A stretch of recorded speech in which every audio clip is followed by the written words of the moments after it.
Well, only on 7 tonight, the Grace Centers of Hope shelter in downtown Pontiac is shutting its doors just days before Christmas. 7 Action News reporter Rudy Harper spoke with a family who will be affected by this decision.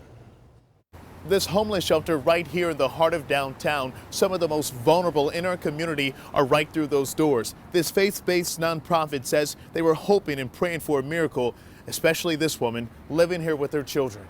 We've even asked when we get to the day after Christmas. She's afraid of speaking out against those providing her food and shelter and asked us to hide her identity and change her voice. Because there will be retaliation. Her last refuge from the freezing cold is the Grace Center of Hope emergency shelter. Tonight, she's losing hope because the shelter's doors will shut for good in 72 hours. 4 days before Christmas, her children inside here for now. Resources that they've given us to call within the Tri-County area, they're all full, or they have a wait list that doesn't open up till January and or February. The announcement came 2 weeks ago. To be right up front, I so regret that just before Christmas, this broke. Pastor Ken Clark is the CEO of Grace Centers of Hope. He sat down with us to explain what he calls an unfortunate and difficult decision. What have happened?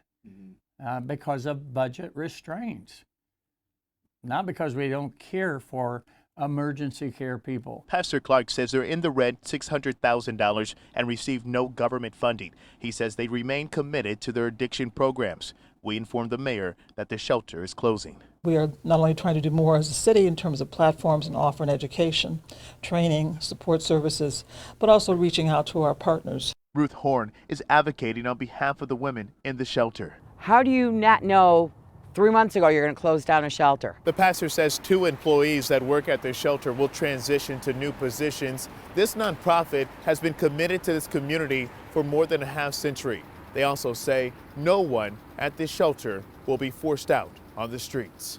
In Pontiac, I'm Rudy Harper, 7 Action News. Yeah, they've done wonderful work in the community for sure.